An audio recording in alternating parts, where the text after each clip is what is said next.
Rotterdam, historias que importan sin parar. La verdad y pasión siempre a resaltar. Aquí te traemos lo que necesitas. Suscríbete y mantente al día a las vistas. Aquí te traemos lo que necesitas. Suscríbete y mantente al día a las vistas. Oh, oh, oh, oh, oh, oh, oh, oh, oh, oh.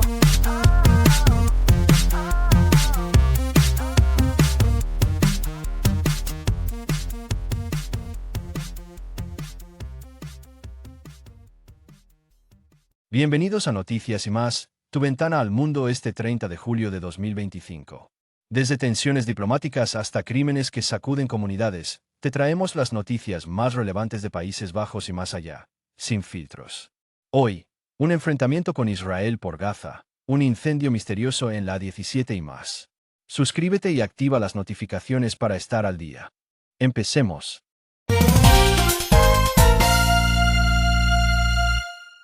El gobierno de los Países Bajos está presionando a la Unión Europea para que suspenda la parte comercial del acuerdo de asociación con Israel debido a la catastrófica situación humanitaria en Gaza, según declaraciones del ministro de Relaciones Exteriores interino, Caspar Veldkamp. Esta iniciativa, anunciada tras superar los 60,000 muertos en Gaza, incluyendo más de 17,400 niños, y advertencias de hambruna por el IPC, incluye propuestas para detener exportaciones israelíes valoradas en miles de millones de euros. El movimiento se suma a sanciones previas, como la prohibición de entrada a 2 ministros israelíes y la convocatoria al embajador israelí, y refleja un cambio la postura holandesa, tradicionalmente aliada de Israel. La narrativa oficial presenta a esto como un paso necesario para cumplir con el derecho internacional humanitario, especialmente tras el bloqueo de ayuda y declaraciones de ministros israelíes sobre la anexión de Gaza. Sin embargo, la oposición interna de partidos como el PVV y las reacciones airadas de Israel, que ve esto como hostilidad, sugieren que el impacto podría ser limitado. La falta de unanimidad en la UE, con países como Alemania y Hungría resistiéndose a sanciones duras, y el hecho de que las medidas dependan de una mayoría calificada, generan escepticismo. ¿Es esta presión un esfuerzo genuino para aliviar el sufrimiento en Gaza o un gesto político que evitará decisiones concretas ante divisiones europeas y presiones diplomáticas? La comunidad internacional observa mientras el debate se intensifica. El café de Hele Kameel en la plaza Radhuisplein de Emmen ha cerrado sus puertas tras solo 1 año y medio de operación, declarando quiebra en un giro que refleja las dificultades del sector hostelero. Su propietario, Han Brahm, un veterano restaurador de 59 años, culpó principalmente de la caída a la escasez crónica de personal, afirmando que trabajaba solo con un compañero, acumulando 80 horas semanales entre preparar panqueques y limpiar. Simplemente no hay personal disponible, lamentó, señalando que desde enero operaba sin su socio inicial, un intento fallido de 2 capitanes en un barco. El local, que abrió en enero de 2024 en el antiguo edificio de la Oficina de Impuestos, ahora luce vacío, con un cartel de vacaciones hasta el 17 de julio que oculta su cierre definitivo. Brahm, quien previamente manejó exitosos negocios como The Witte Olifant en Schonevik y Klacienabeen, también apuntó al gobierno como culpable, criticando las regulaciones tan estrictas y complejas sobre patios, cocheras y etiquetas que, según él, hacen imposible operar responsablemente. El estrés derivado lo llevó al hospital, y las consecuencias financieras son severas. Una deuda modesta pero sin ingresos durante 2 años, con su pensión atrapada en el fracaso. Sin planes claros, Brahm planea tomarse un respiro en España, descartando regresar al emprendimiento en Países Bajos. Ya no aguanto más, confesó. La narrativa oficial presenta a este cierre como un caso aislado de agotamiento personal y falta de apoyo laboral. Pero el silencio sobre estadísticas de escasez de personal o el impacto de las regulaciones gubernamentales invita a escepticismo. ¿Es este un reflejo genuino de un sector al borde del colapso por políticas fallidas, o simplemente el resultado de una mala gestión empresarial amplificada por circunstancias personales? La comunidad de Emmen, que disfrutó brevemente de este gran café, queda con un espacio vacío y preguntas sobre el futuro del comercio local. Rotterdam, Países Bajos, 30 de julio de 2025. El puerto de Rotterdam, uno de los principales puntos de entrada de drogas en Europa, ha sido escenario de 3 importantes incautaciones de cocaína que resultaron en la detención de al menos 15 sospechosos y la confiscación de 654 kilogramos de la droga, según el Servicio de Fiscalía Pública. Los operativos, realizados entre el 2 y el 29 de julio, destacan la lucha continua contra el narcotráfico en este centro logístico clave, pero también plantean preguntas sobre la persistencia de estas redes criminales. El primer caso ocurrió el 2 de julio, cuando oficiales de aduanas descubrieron 220 kilogramos de cocaína escondidos en un contenedor de bananas procedente de Perú. Tras interceptar la droga, el contenedor fue trasladado a Bélgica. El 24 de julio, llegó a un almacén en Zeewolde. Allí, la policía arrestó a hombres de entre 26 y 63 años provenientes de Diemen, Lelystad, Ámsterdam, Zwolle y Purmerend. Durante el operativo, se encontraron 2 armas de fuego en sus vehículos, incluido un arma automática, lo que sugiere un nivel de peligrosidad elevado en esta red. El segundo cargamento fue detectado el 11 de julio, con 380 kilogramos de cocaína ocultos en 2 contenedores de troncos provenientes de Brasil. Una semana después, el 18 de julio, uno de estos contenedores fue llevado a un almacén en Breda, donde se arrestó a 8 hombres de entre 27 y 44 años de Schiedam, Vlaardingen y Dordrecht, junto con un sospechoso sin domicilio fijo. Estos individuos fueron presentados ante un juez el 21 de julio, y la corte decidió mantenerlos bajo custodia. Finalmente, el 29 de julio, las aduanas encontraron 54 kilogramos de cocaína escondidos en la estructura de un contenedor de bananas procedente de Ecuador, destinado a una empresa en Polonia. Según el Ministerio Público, no hay evidencia de que esta compañía esté vinculada al contrabando, y hasta el momento no se han reportado arrestos relacionados con este caso. El equipo Hit and Run Cargo, una colaboración entre aduanas, la Policía Portuaria, FIOD y el Ministerio Público, lideró estas operaciones, destacando el uso de métodos avanzados como escáneres y drones. Sin embargo, aunque la narrativa oficial celebra estos golpes al narcotráfico, surgen dudas. Rotterdam sigue siendo un punto caliente para el contrabando. Con 45,506 kilogramos de cocaína incautados en 2024, y estimaciones sugieren que solo entre el 10% y el 60% de las drogas son interceptadas. ¿Es esto un signo de éxito policial o evidencia de que las redes criminales están un paso adelante, utilizando métodos cada vez más sofisticados como ocultar drogas en estructuras de contenedores o cargamentos de madera? La falta de arrestos en el caso de Ecuador y la ausencia de detalles sobre los líderes detrás de estas operaciones alimentan el escepticismo. ¿Están las autoridades realmente desmantelando estas redes, o solo capturan a los eslabones más bajos, como los extractores que arriesgan poco castigo? La comunidad internacional observa, mientras Rotterdam lucha por frenar un flujo de drogas que no muestra signos de detenerse. En Noticias y más, seguimos este caso. ¿Qué medidas crees que podrían acabar con el narcotráfico en puertos como Rotterdam? Déjanos tu opinión. Un robo inusual ha sacudido a una localidad no especificada de los Países Bajos, donde ladrones han robado bolsas llenas de botellas con depósito en 3 ocasiones distintas, según reportes locales. Los incidentes ocurrieron en un supermercado o punto de reciclaje, con los delincuentes regresando repetidamente para llevarse las bolsas, que contienen botellas de vidrio y plástico retornables cuya devolución genera pequeños reembolsos. Fuentes indican que los ladrones aprovecharon momentos de baja vigilancia, posiblemente de noche, para ejecutar los hurtos, volviendo al menos 3 veces en un periodo breve, lo que sugiere un plan coordinado. La narrativa oficial destaca la audacia de los robos y la necesidad de mejorar la seguridad, pero la falta de detalles sobre los montos exactos o la identidad de los sospechosos genera escepticismo. ¿Es esto un acto desesperado por ingresos mínimos o parte de una red más amplia que explota el sistema de depósitos? La repetición podría indicar que los ladrones conocían los horarios o vulnerabilidades específicas, pero la ausencia de arrestos o investigaciones públicas detalladas hace preguntarse si las autoridades están subestimando el caso o si hay un interés en evitar alarmar a la población. Mientras las tiendas ajustan sus medidas, la comunidad se pregunta si este es un síntoma de problemas económicos más profundos o simplemente una táctica oportunista que pasará desapercibida. Un incidente insólito tuvo lugar en Overijssel cuando un coche, una Audi que había sido consumida por un incendio masivo el pasado sábado, 26 de julio, se incendió nuevamente durante su recuperación el martes, 29 de julio alrededor de las 11:30 de la mañana, según reportes. El vehículo formaba parte de un grupo de 3 autos destruidos en la BUR-C inicial, y mientras un equipo intentaba cargarlo en una grúa, una explosión se produjo al pisar el freno, provocando un nuevo fuego. Los operarios actuaron rápidamente, empujando el auto en llamas fuera de la grúa, y la brigada de bomberos de Nijmegen, por falta de personal local, sofocó las llamas, aunque la Audi quedó completamente destruida y la grúa sufrió daños. No hubo heridos, pero el suceso ha generado inquietud. La narrativa oficial resalta la respuesta ágil, pero el reinicio del incendio durante la recuperación apunta a posibles fallos en la gestión inicial o en el estado del vehículo. ¿Fue un error humano o un defecto técnico no detectado? La escasez de información sobre las causas, si fue un problema mecánico, eléctrico o combustible residual, y la falta de un comunicado detallado alimentan el escepticismo. ¿Están las autoridades apresurándose a cerrar el caso para evitar cuestionamientos sobre la seguridad en las operaciones de salvamento? La comunidad de Oberasel queda a la espera de respuestas mientras la investigación sigue su curso.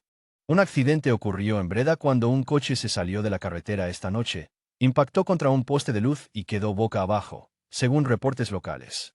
El incidente tuvo lugar alrededor de las 9 de la noche en una carretera no especificada, dejando el vehículo volcado sobre su techo en la calzada. Los ocupantes, cuya identidad no se ha revelado, sufrieron heridas leves y fueron atendidos por paramédicos en el lugar.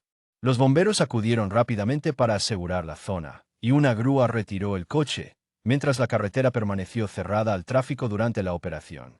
La narrativa oficial destaca la rápida respuesta de emergencia y la ausencia de lesiones graves, pero la falta de detalles sobre la causa, posibles factores incluyen exceso de velocidad, condiciones húmedas o distracciones, genera escepticismo. ¿Fue un incidente aislado o un reflejo de problemas de seguridad vial en la zona?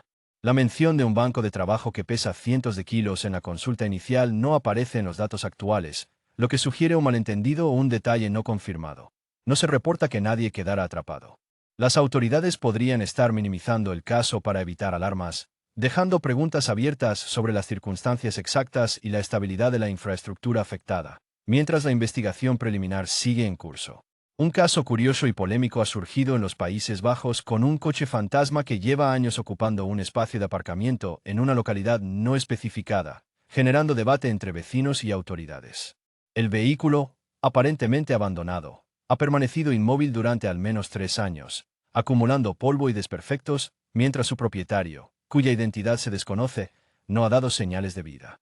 Un cartel en el parabrisas reza: "Remolcarlo es robar", una declaración que ha desatado controversia al cuestionar la legalidad de cualquier intento de removerlo.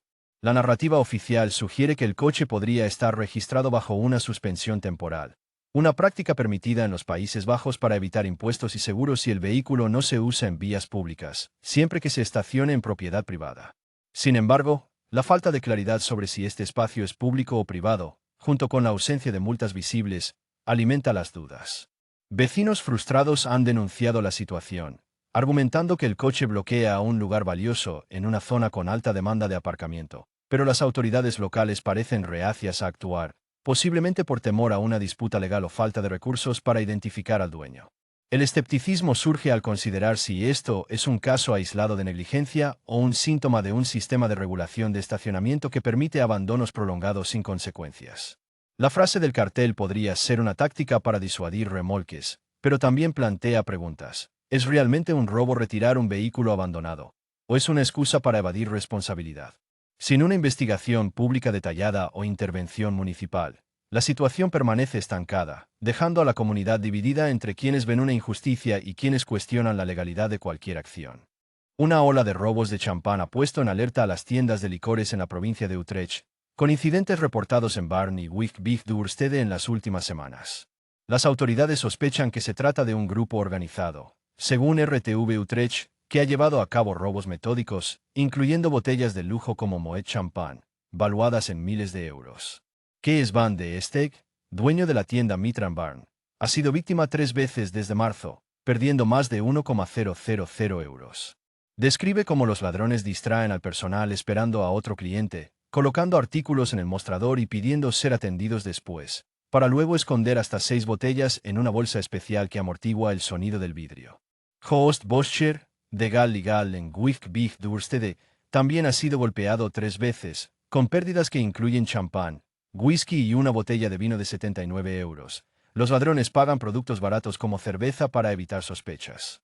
Petra de Boevere, de la Koninklijke Slichtersunië, confirma que estos robos son un problema nacional, atribuyendo casos recientes a 2 hombres de origen desconocido, posiblemente con un conductor, tras un año donde una banda del este de Europa estuvo involucrada. Los dueños comparten alertas y fotos de sospechosos en Facebook, pero la policía, consciente del fenómeno, no tiene estadísticas específicas y cerró una investigación en Barn por 323 euros robados al no identificar sospechosos, citando limitaciones de recursos. Van de Esteg ha movido las botellas caras al almacén y planea ajustar su tienda para mejorar la seguridad. Pero la falta de acción policial efectiva y la ausencia de reportes recientes, como el último incidente no denunciado en Barn, generan dudas. ¿Es este un fallo de capacidad policial o un reflejo de la sofisticación de los ladrones, que operan con tanta precisión que desafían las prioridades actuales? Mientras los comerciantes luchan por protegerse, la comunidad se pregunta si las autoridades están realmente a la altura de frenar esta red criminal en crecimiento.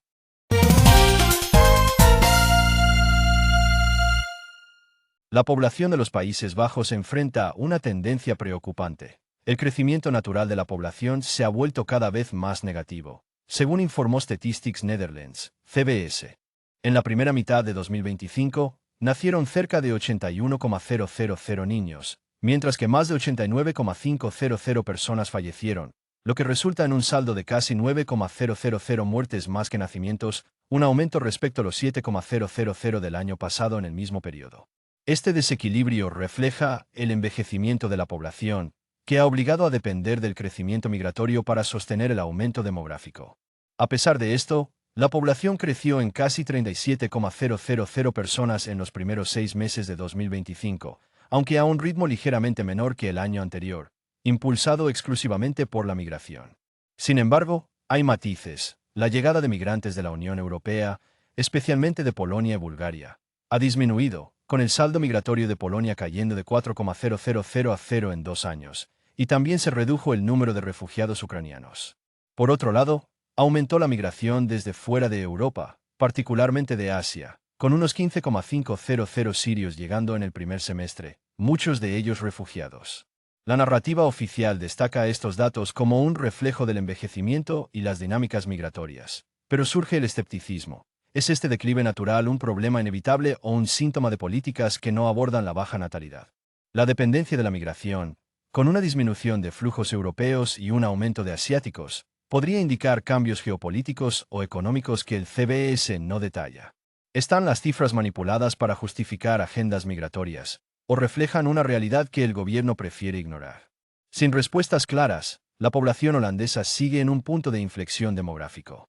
La Inspectora de Salud y Cuidado Juvenil, IGJ, de los Países Bajos ha reportado un aumento significativo en las quejas sobre cuidados cosméticos tras un episodio del programa investigativo BUS, según anunció un portavoz. El año pasado, la IGJ recibió entre 200 y 250 reportes relacionados con el sector, un salto notable comparado con los aproximadamente 50 reportes anuales de hace varios años, un incremento que atribuyen directamente a la difusión del programa.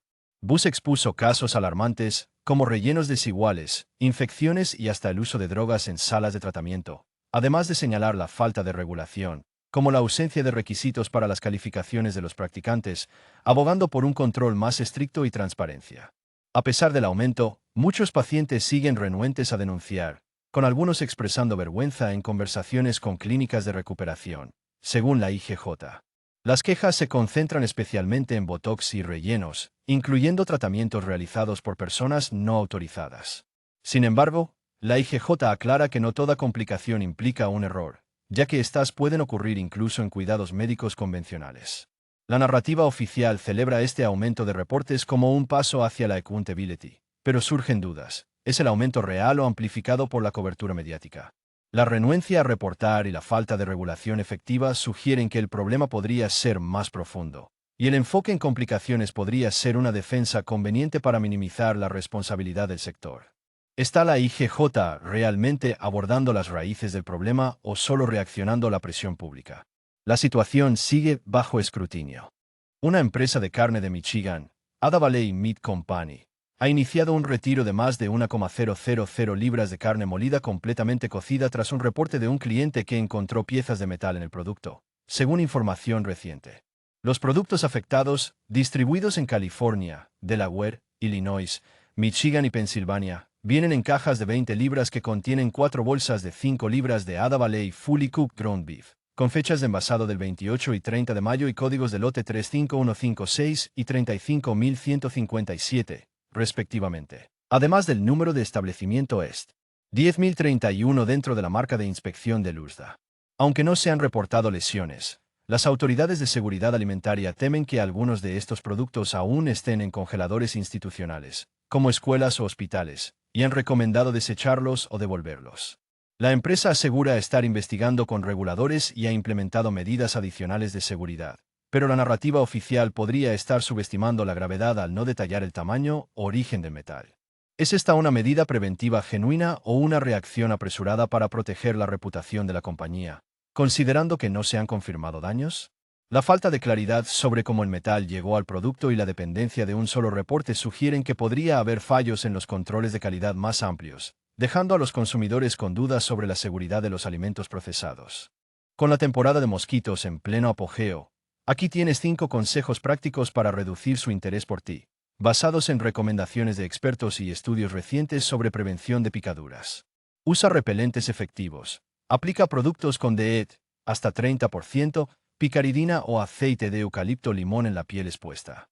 Estos compuestos confunden los receptores de los mosquitos, según la Universidad de Florida, haciendo que te perciban menos como un objetivo.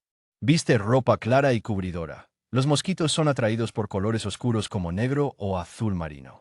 Opta por ropa ligera y de tonos claros, cubriendo brazos y piernas, especialmente al atardecer, cuando son más activos. Evita olores fuertes, perfumes, lociones y sudor excesivo atraen a estos insectos. Mantén una higiene regular y evita fragancias artificiales. Un estudio de la Universidad de Wageningen sugiere que los olores naturales corporales frescos los repelen más. Elimina agua estancada. Los mosquitos se reproducen en agua quieta. Vacía macetas, canaletas y cualquier recipiente con agua en tu patio para reducir su población, como aconseja la Organización Mundial de la Salud. Usa barreras físicas. Coloca mosquiteros en ventanas y usa ventiladores al aire libre. El movimiento del aire dificulta que los mosquitos te localicen, según investigaciones del Centro de Control de Enfermedades, CDC. La narrativa oficial promueve estas medidas como efectivas, pero la eficacia puede variar según la especie local y las condiciones climáticas. ¿Son estos consejos suficientes contra una plaga persistente, o necesitamos soluciones más innovadoras como la ivermectina mencionada antes? Prueba estos trucos y cuéntanos cómo te va en Noticias y Más. 4.6s.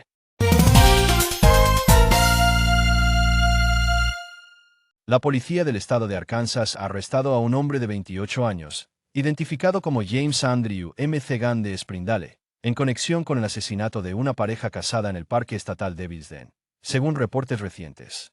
El arresto, realizado el miércoles 30 de julio a las 4:57 de la tarde, sigue a la muerte de Clinton David Brink, de 43 años, y Kristen Amanda Brink, de 41, encontrados el sábado, 26 de julio en un sendero del parque mientras caminaban con sus hijas de 7 y 9 años, quienes resultaron ilesas y están bajo el cuidado de familiares. Gunn enfrenta 2 cargos de asesinato capital, aunque las autoridades no han revelado un posible motivo ni detalles sobre cómo ocurrió el ataque. La policía había estado buscando a un hombre blanco de constitución mediana, visto con una camisa de manga larga remangada, pantalones oscuros, gorra oscura, gafas de sol y guantes sin dedos, portando una mochila negra y huyendo en un sedán negro de 4 puertas, posiblemente un Mazda con la placa cubierta con cinta adhesiva. El arresto se produce tras 5 días de búsqueda, con apoyo del FBI, y un comunicado oficial sugiere que el sospechoso pudo haberse lesionado durante el ataque, aunque no se especifica cómo. La narrativa oficial celebra el arresto como un alivio para la comunidad, pero la falta de información sobre el móvil y la tardanza inicial de 6 horas en alertar al público, atribuida a la ubicación remota, generan dudas. ¿Es este un cierre definitivo o una captura apresurada que deja cabos sueltos en una investigación que podría haber sido manejada con más transparencia? La comunidad y las autoridades siguen atentas mientras se desarrolla el caso. Un tsunami golpeó la ciudad costera rusa de Severokurilsk tras un poderoso terremoto de magnitud 8.8 que sacudió la península de Kamchatka el miércoles, 30 de julio a las 11:25 hora local, 12:25 BST. El epicentro, a 20 kilómetros de profundidad y 119 kilómetros al sureste de Petropavlovsk-Kamchatsky, desencadenó olas de hasta 4 a 5 metros que inundaron el puerto de Severokurilsk, un pueblo de unos 2,000 habitantes en las Islas Kuriles, y dañaron instalaciones como una planta procesadora de pescado. Vídeos muestran edificios y barcos arrasados por las aguas. Aunque las autoridades reportan sin víctimas mortales, solo algunos heridos leves y daños menores, como en un jardín de infancia. La advertencia de tsunami se levantó horas después, pero la erupción del volcán Klyuchevskoy tras el sismo añade complejidad. Aunque los avisos se han reducido en Japón, Hawái y otros lugares del Pacífico, la magnitud del evento, uno de los 6 más fuertes registrados, y la rapidez inicial de la respuesta sugieren preparación, pero la falta de detalles sobre los heridos y la evacuación de casi 3,000 personas plantea dudas. ¿Fue la respuesta tan efectiva como se dice, o la baja densidad poblacional de Kamchatka minimizó el impacto reportado? La narrativa oficial destaca la gestión, pero la erupción volcánica y los riesgos persistentes de réplicas cuestionan si el peligro ha pasado realmente. El Ministerio de Defensa Civil de Gaza reportó que al menos 30 personas fueron asesinadas y 300 heridas por disparos israelíes contra un grupo que esperaba ayuda humanitaria al norte de Gaza City, según declaraciones del portavoz Mahmoud Basal, a AFP. El incidente ocurrió el miércoles 30 de julio, cuando miles se reunieron cerca de un punto de distribución, y las autoridades locales lo describen como un ataque deliberado. Sin embargo, el ejército israelí afirmó que no tiene conocimiento de bajas en el evento y sugirió que podría estar investigando, aunque no ha proporcionado detalles oficiales. Este reporte se suma a una serie de incidentes similares en los últimos meses, con cientos de muertes documentadas cerca de sitios de ayuda, especialmente desde que la Fundación Humanitaria de Gaza, respaldada por Estados Unidos e Israel, asumió la distribución en mayo. La narrativa oficial israelí insiste en que solo se disparan tiros de advertencia contra sospechosos que representan una amenaza, pero las discrepancias en las cifras y la falta de acceso independiente a Gaza, donde Israel restringe a periodistas internacionales, generan escepticismo. ¿Son estos incidentes accidentales o parte de una estrategia más amplia para controlar la ayuda y desalentar a la población hambrienta? La ausencia de evidencia verificable y las acusaciones cruzadas entre las partes, junto con el contexto de un bloqueo parcial y una crisis humanitaria extrema, sugieren que la verdad podría estar distorsionada por agendas políticas. La comunidad internacional sigue observando, mientras las familias de las víctimas exigen justicia en medio de la desesperación. Rusia ha lanzado otra serie de ataques nocturnos contra ciudades ucranianas, ignorando las amenazas de sanciones y aranceles secundarios de Estados Unidos si no detiene su invasión, según reportes recientes. Al menos 6 personas murieron, incluyendo un niño de 6 años, y 50 resultaron heridas en ataques durante la noche en Kyiv y otras regiones, un patrón que persiste pese a la presión internacional. El presidente ucraniano, Volodymyr Zelensky, calificó estos ataques como asesinatos de exhibición, instando a los aliados de Ucrania a presionar a Moscú hacia una mesa de negociaciones real, afirmando que todas las herramientas necesarias están en manos de nuestros socios. Andriy Yermak, el principal asesor de Zelensky, fue más allá, llamando a Rusia un estado terrorista y señalando que Putin demuestra que no tiene miedo e intenta seguir matando a nuestro pueblo, a nuestros niños. Yermak abogó por sanciones y armas, expresando confianza en que Estados Unidos y el presidente Trump respaldarán el principio de paz a través de la fuerza.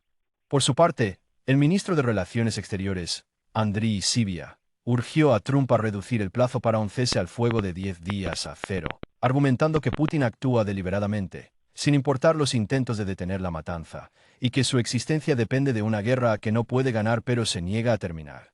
Sybiha exigió máxima presión sobre Moscú, sincronización de sanciones y justicia para el líder ruso. La narrativa oficial ucraniana presenta estos ataques como prueba de la intransigencia de Putin. Pero surgen dudas. ¿Son estos incidentes un desafío calculado para probar la resolución de Trump, o reflejan una estrategia de desgaste mientras negocia en paralelo? La falta de avances en las negociaciones, a pesar de los plazos ajustados de Trump, de 50 a 10 días, y ahora la presión por uno inmediato, y la ausencia de detalles sobre cómo se implementarían las sanciones secundarias alimentan el escepticismo. ¿Es la retórica de paz a través de la fuerza un llamado genuino o una herramienta política para justificar más apoyo militar y económico? Mientras las ciudades ucranianas sufren, la comunidad internacional debate si la presión económica y armamentística logrará doblegar a Rusia o solo prolongará el conflicto. Un ataque devastador sacudió a la República Democrática del Congo, RDC, cuando rebeldes irrumpieron en una iglesia católica en Komanda, en la provincia de Ituri, dejando decenas de muertos en la madrugada del 27 de julio.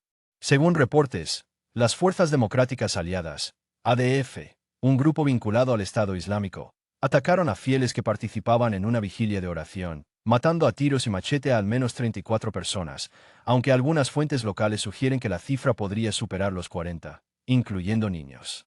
Los atacantes también incendiaron casas y tiendas, huyendo a la selva antes de la llegada de las fuerzas de seguridad. El padre Marcelo Oliveira, misionero en la región, indicó que las víctimas eran miembros de la Cruzada Eucarística, reunidos en una sesión de formación durante las vacaciones de verano. Líderes civiles como Dieudonné Durantabo confirmaron la brutalidad del asalto, con cuerpos aún en el lugar y voluntarios preparando fosas comunes. El ejército congoleño reportó 10 muertos, pero las discrepancias en las cifras reflejan la confusión inicial. La ADF, activa desde Uganda y operativa en la frontera desde 2002, ha intensificado sus ataques, aprovechando la atención desviada por otros conflictos como el M23. La narrativa oficial condena el ataque como una masacre y pide intervención militar, pero surgen dudas. ¿Es la presencia de fuerzas de seguridad insuficiente o ineficaz? La falta de datos precisos sobre el número de víctimas y secuestrados, junto con la recurrencia de estos incidentes, sugiere que las autoridades podrían estar subestimando la escala del problema o priorizando otros frentes. ¿Es este un fallo de coordinación internacional, o un reflejo de la complejidad de un conflicto alimentado por décadas de tensiones étnicas y recursos naturales? La comunidad internacional observa, mientras las familias afectadas exigen respuestas en medio del dolor. Y eso fue todo por las noticias de hoy en Noticias y Más. Gracias por acompañarnos el 31 de julio de 2025. Si te gustó, suscríbete y activa las notificaciones para no perderte ningún update. ¿Qué opinas de los ataques en Ucrania o el tsunami en Rusia? Déjanos tu comentario abajo. Y no olvides darle like y compartir. Nos vemos mañana con más historias que importan.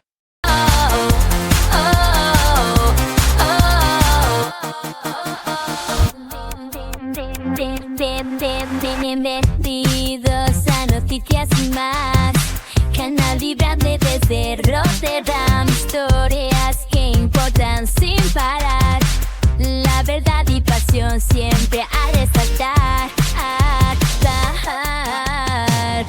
Aquí te traemos lo que necesitas. Suscríbete y mantente al día a las vistas. Aquí te traemos lo que necesitas. Suscríbete y mantente al día.